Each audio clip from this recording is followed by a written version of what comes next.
요한복음 9장 24절부터 41절에 있는 말씀으로 큐티인 제목은 제자가 된 맹인입니다.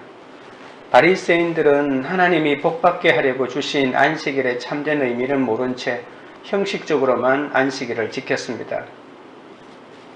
그러나 맹인이었던 자가 예수님을 만나 구원받고 치유받은 사실을 기쁨으로 전거해도 그들에게는 아무 관심도 없었습니다. 맹인의 부모는 자신들의 안위를 지키기에만 급급하여 예수님이 아들을 고쳐주셨다는 결정적인 증거를 빼고 유대인들이 원하는 대답만 해줍니다. 육신을 낳아준 부모라 해도 나를 구원하신 분이 예수님인 것을 모를 수 있다는 것도 우리가 새삼스럽게 알 수 있습니다. 내가 구원받은 사실에 함께 기뻐하기는커녕 구원에는 관심조차 없고 예수님으로 인해 눈을 뜨게 된 사실까지 부인하고 싶어 할 수도 있습니다. 아무리 가족이라 해도 육신을 따르는 자와 영을 따르는 자의 가치관이 이렇게 다릅니다.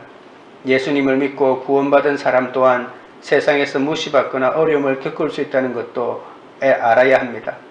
세상은 예수님을 만난 나의 간증을 듣고 그것을 인정하기보다 오히려 꺼리고 비웃고 조롱합니다.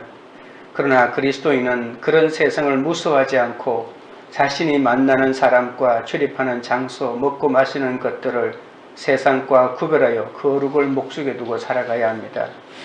오늘은 유대인들이 행인이었던 사람을 다시 불러 신문하는 장면과 또 이에 그가 하나님께로부터 온 경건한 자만 눈을 뜨게 한다고 말하자 그들이 그를 쫓아내고 이 소식을 들은 예수님이 그를 만나서 자신이 인자라고 밝히는 장면이 나옵니다. 첫째로 한 가지 아는 것입니다. 24절입니다. 이에 그들이 맹인이었던 사람을 두 번째 불러 이르되 너는 하나님께 영광을 돌리라. 우리는 이 사람이 죄인인 줄 아노라. 유대인들은 맹인의 부모를 조사했지만 분명한 답을 얻지 못하자 다시 맹인을 두 번째로 불러 묻기 시작합니다. 무엇인가 자신들이 놓친 것이 있을 것이라고 생각했던 것이죠. 유대인들은 예수님을 안식일 규정을 어긴 죄인이라고 확고하게 믿고 있었습니다. 맹인이었던 자에게 너는 하나님께 영광을 돌리라고 말한 것은 아직도 진실을 말하지 않고 무엇인가 감추고 있다고 의심했기 때문입니다. 하나님께 영광을 돌리라고 하는 말은 증언이나 죄의 고백을 하기 전에 사용된 일종의 맹세입니다. 진실을 말하겠다고 서약하라는 뜻이죠.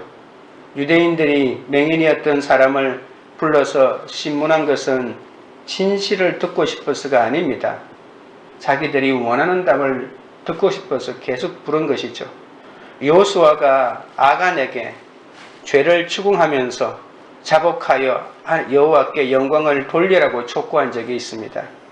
죄인이 돌에 맞아 죽으면서 자신의 죄를 인정하는 것이 하나님께 영광을 돌리라고, 그것이 바로 마지막 네가 할 수 있는 고백이라고 여겼기 때문에 죄를 고백하라고 할 때 이런 말을 쓰는 것입니다.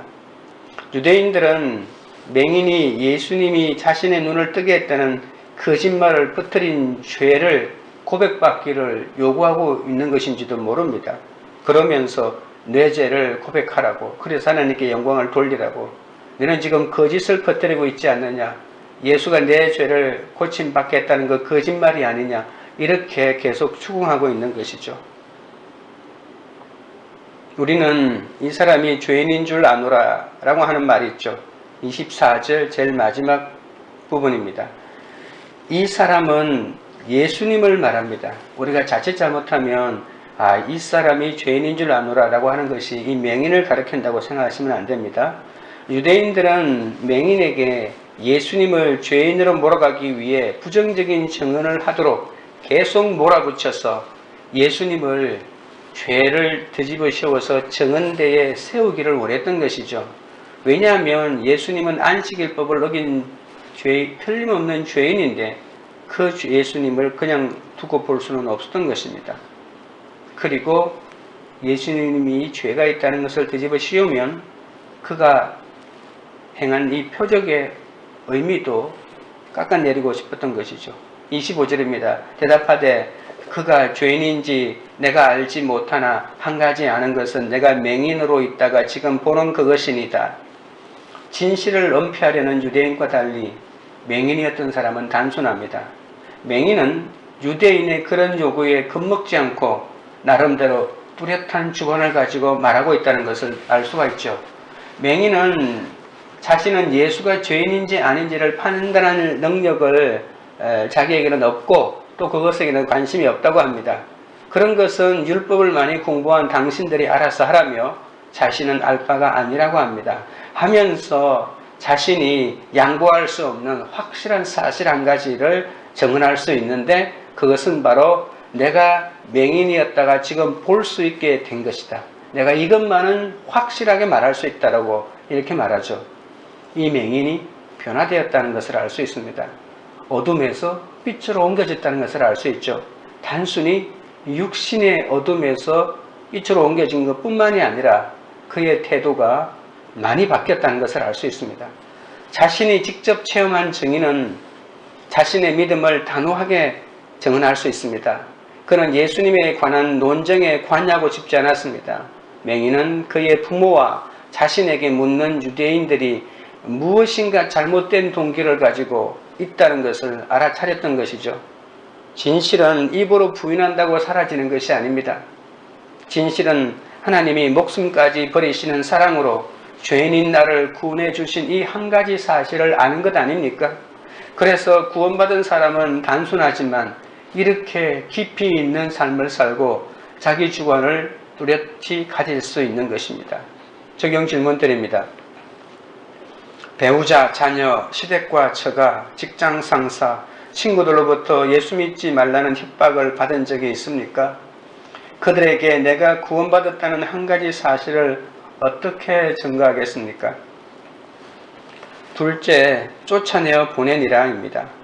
26절부터 29절입니다.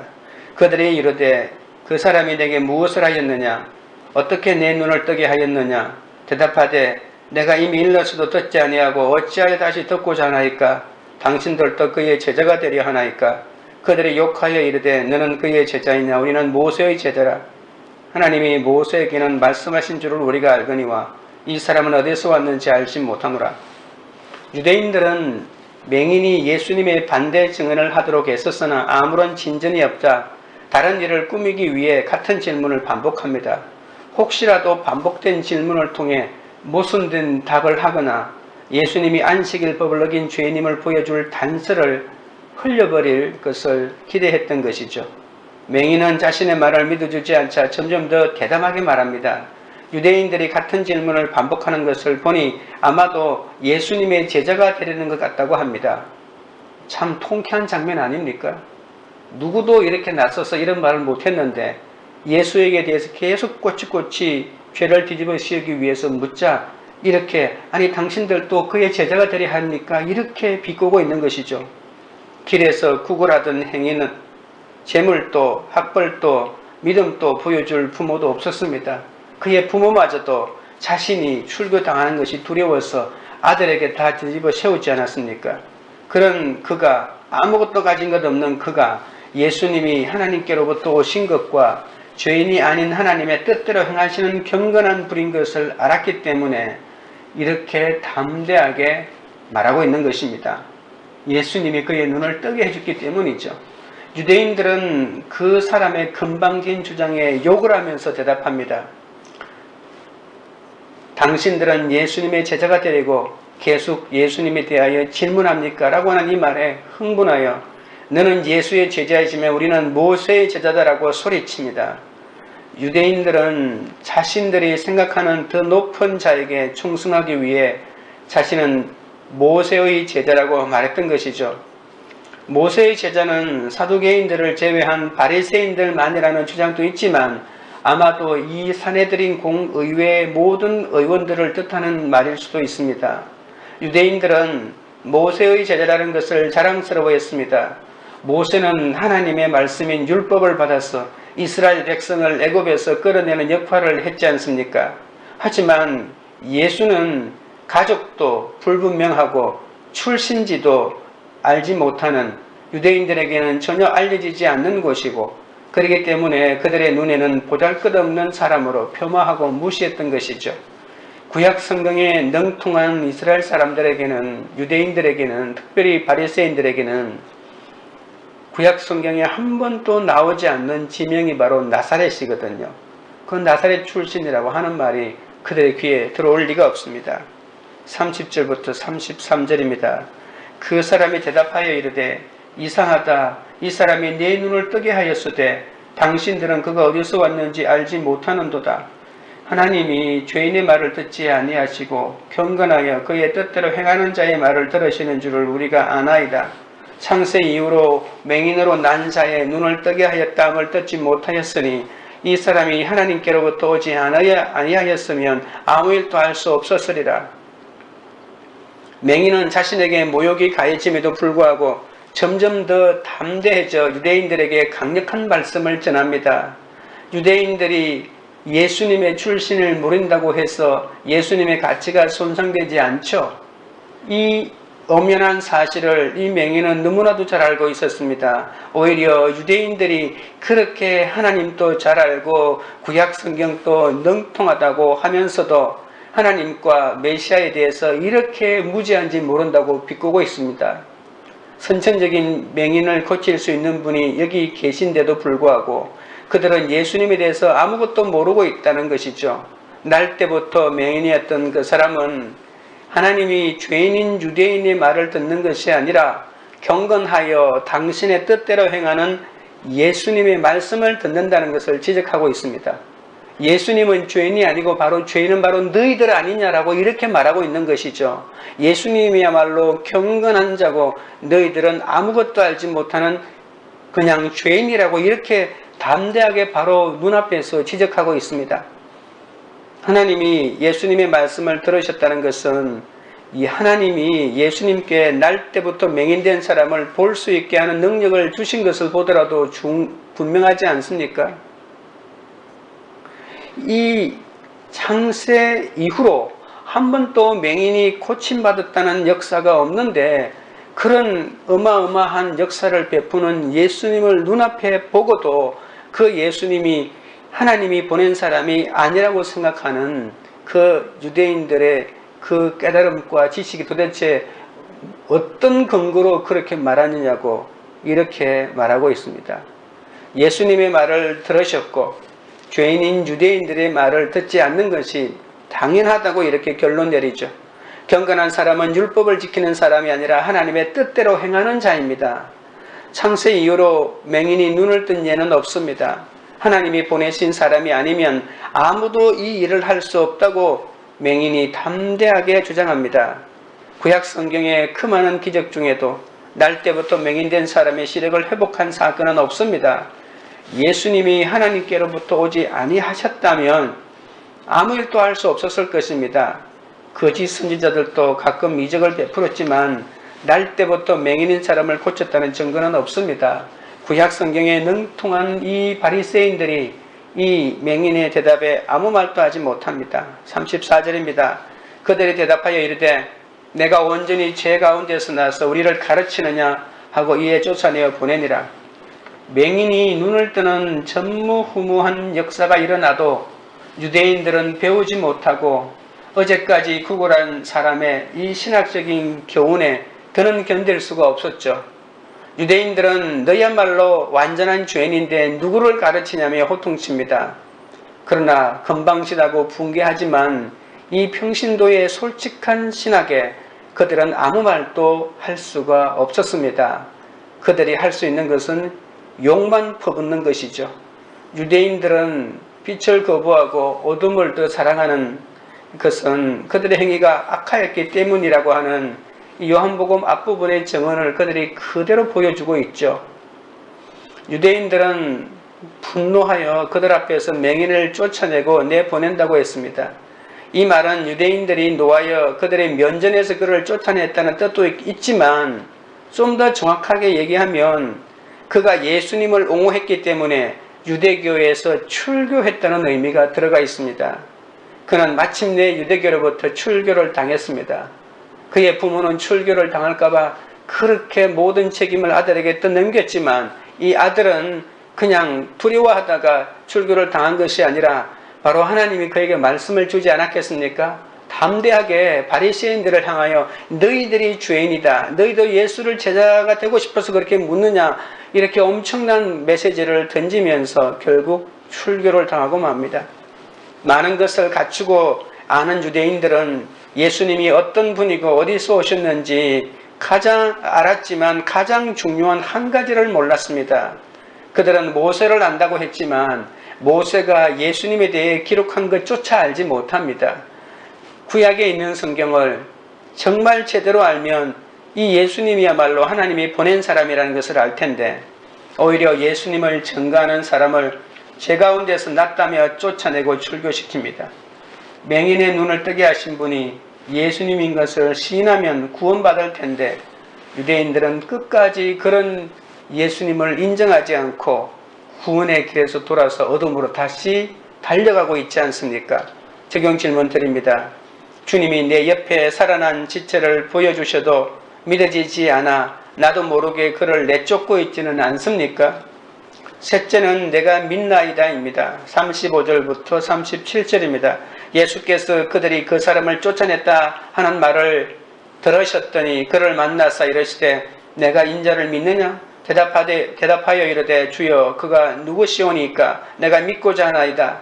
예수께서 이르시되 내가 그를 보았거니와 지금 너와 말하는 자가 그이니라.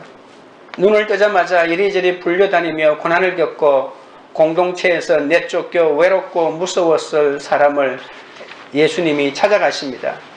예수님은 공개적인 장소인 성전 구역에서 아마도 그 맹인을 만났을 것입니다. 예수님이 그에게 내가 인자를 믿느냐고 묻습니다. 맹인은 예수님의 질문에 알지는 못하지만 믿고자 한다면서 당돌한 반응을 보입니다. 새로 찾은 시력으로 이미 인자를 보았지만 그는 아직 예수님이 누구인지를 몰랐던 것이죠. 예수님은 하나님이 그 안에 자신을 계시하셨고 하늘에서 내려온 자로 하나님이 인치셨고 하늘로 다시 올라가실 분이시고 죽음과 부활을 통해 영광의 자리로 돌아가실 바로 그 인자 아닙니까? 바로 그 자신의 은인이자 말씀하시는 그분이 바로 예수님이셨던 것이죠.